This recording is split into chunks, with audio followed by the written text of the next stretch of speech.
नमस्कार मेरे प्यारे शिक्षक साथियों, जैसा कि आपको पता है इस चैनल पे शिक्षक नियोजन से जुड़ी हुई हर अप टू डेट आते रहती है। तो अगर आप इस चैनल पे नए हैं तो चैनल को सब्सक्राइब जरूर कर लीजिए, क्योंकि आपको नियोजन से रिलेटेड हर न्यूज़ आपको यहाँ पे सबसे पहले मिलती रहेगी। तो चलिए देखिए आज के पेपर में क्या क्या न्यूज़ निकल कर आ रहा है। तो 2 नियोजन शेड्यूल से बढ़ेगी अभ्यर्थियों की परेशानी। जी हाँ साथियों, और इसके साथ साथ दिव्यांगों के लिए आवेदन तिथि समाप्त, मेधा सूची और काउंसलिंग की तैयारी। ठीक है, तो 25 तारीख तक जो है दिव्यांगों को आवेदन के लिए समय दिया गया था, जो कि समाप्त हो चुका है। अब जो है काउंसलिंग की तैयारी शुरू हो गई है। तो देखिए साथ ही साथ दिव्यांग का आवेदन जिला के किस किस नियोजन इकाई में आया है, इसकी सूचना प्राथमिक शिक्षा निदेशक रंजीत कुमार ने 26 जून तक डीईओ और स्थापना को देने को कहा है। साथ ही साथ 28 जून को वीडियो मीटिंग भी रखा गया है, क्योंकि ये हम लोगों को सबसे पहले जानना जरूरी है कि किस नियोजन इकाई में जो दिव्यांग का अभ्यर्थी आया है और किस में नहीं आया है। क्योंकि जब तक हमें अगर इस बात की जानकारी नहीं होगी तो हम लोग काउंसलिंग के लिए कहाँ पहुँचेंगे। काउंसलिंग के लिए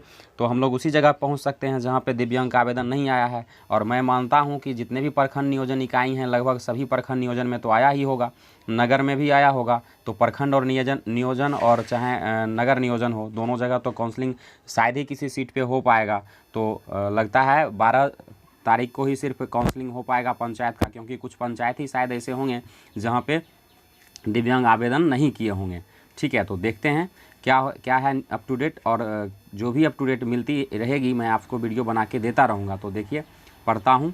सबसे पहले यहाँ कहा गया है अभ्यर्थियों को प्रमाण पत्र के साथ काउंसलिंग के लिए बुलाए जाएंगे। ठीक है, दिव्यांगों के लिए आवेदन तिथि समाप्त हो चुकी है, मेधा सूची और काउंसलिंग की तैयारी की जा रही है।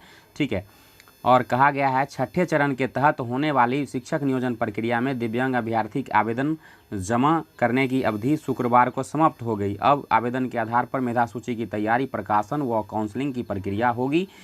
यहीं जिन नियोजन इकाइयों में दिव्यांग अभ्यर्थियों ने आवेदन जमा नहीं किया है, वहाँ पे पहले ही मेधा सूची जो बना हुआ है उसके अनुसार ही परामर्शी समिति जो है उसकी अनुशंसा करेगी और अभ्यर्थियों को प्रमाण पत्र के साथ काउंसलिंग के लिए बुलाया जाएगा। शिक्षक नियोजन की दोनों तरह की प्रक्रिया को पूरा करने के लिए शनिवार को बैठक बुलाई गई है। इसमें नियोजन की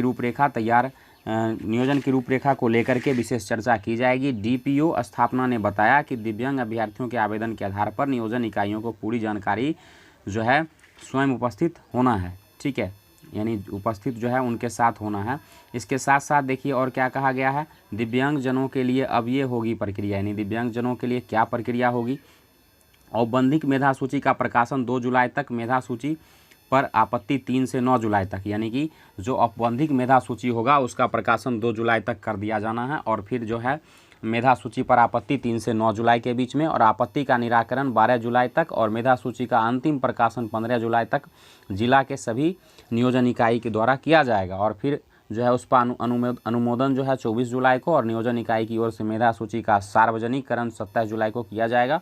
और फिर काउंसलिंग के लिए 2 अगस्त को प्रखंड नियोजन इकाई के लिए काउंसलिंग होगा, और 4 अगस्त को पंचायत नियोजन इकाई के लिए काउंसलिंग होगा। तो इस तरह से ये दिव्यांगजनों के लिए था। इसके साथ साथ हम लोगों के लिए और क्या अप टू डेट है, तो चलिए देखते हैं। कहा गया है 2 नियोजन शेड्यूल से बढ़ेगी अभ्यर्थियों की परेशानी। जी हाँ बिल्कुल, क्योंकि एक नियोजन शेड्यूल तो मान चलिए आपका ये जुलाई में है और दूसरा फिर अगस्त में दिव्यांग के लिए। अब हमें ये जानना ज़रूरी होगा कि कहाँ पे जो है दिव्यांग लोग अप्लाई किए हैं और कहाँ पे नहीं किए हैं, क्योंकि जब तक हमें जानकारी नहीं होगी तब तक तो ये हमारे लिए बहुत बड़ी परेशानी की बात है। खैर अगले सप्ताह जो है रंजीत सर 28 तारीख को जो है वो प्रकाशित करने वाले हैं, वो गाइडलाइंस देंगे। क्या गाइडलाइंस आती है हमें उसका इंतज़ार करना है, फिर जैसा जो होगा मैं आपको वीडियो में बताऊँगा। तो पहली से 12वीं तक की कक्षाओं में 1.25 लाख शिक्षकों की नियुक्ति में दिव्यांग अभ्यर्थियों के आवेदन की मियाद शुक्रवार को समाप्त हो गई है। पटना हाईकोर्ट के आदेश पर 2019 में आवेदन करने से छूटे हुए अभ्यर्थियों को शिक्षा विभाग ने 11 से 15 दिनों का, यानी 11 जून से 15 दिनों का मौका दिया था, जो कि 25 जून तक था। छठे चरण के नियोजन के तहत शिक्षा विभाग प्रारंभिक स्कूलों के लिए आगे का कार्यक्रम 2 दिन पहले ही घोषित कर चुका है, जबकि माध्यमिक और उच्च माध्यमिक के लिए नियोजन शेड्यूल अभी आना बाकी है। प्रारंभिक स्कूलों में करीब 94,000 रिक्त पदों पर बहाली के लिए शिक्षा विभाग ने 2 शेड्यूल बुधवार को ही जारी कर दिया है। जिन नियोजन इकाइयों में दिव्यांग ने आवेदन किया है वहां के लिए अलग, और जिन नियोजन इकाई में दिव्यांग ने आवेदन नहीं किया है वहां के लिए अलग शेड्यूल बनाया गया है। ठीक है। इसमें और क्या कही गई है, तो इसमें कहा गया है जबकि दूसरी कोटि के नियोजन इकाई में 5 जुलाई से काउंसलिंग आरंभ कराने की तैयारी चलेगी। हालांकि दो नियोजन शेड्यूल से संबंधित अभ्यर्थियों के संग ही शिक्षा विभाग के स्थानीय जिला प्रशासन को भी कम परेशानी नहीं झेलनी होगी। सबसे मुश्किल कार्य होगा अभ्यर्थियों तक यह जानकारी पहुँचाना कि उन्होंने जिस नियोजन इकाई में आवेदन किया था वहाँ काउंसलिंग का कार्य 5 जुलाई से आरंभ हो रहा है और 2 अगस्त से, यानी बिल्कुल सही बात है।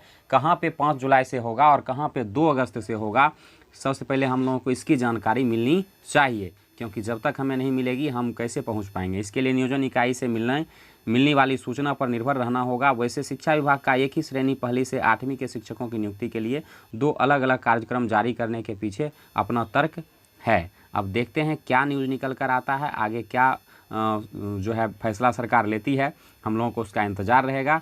तो अगर आप इस चैनल पे नए हैं तो चैनल को सब्सक्राइब कीजिए, क्योंकि शिक्षक नियोजन से जुड़ी हुई हर अप टू डेट आपको यहाँ मिलेगी। जब तक आपका नियोजन नहीं हो सकता तब तक आपको हर अप टू डेट जानना बहुत ही ज़्यादा ज़रूरी है।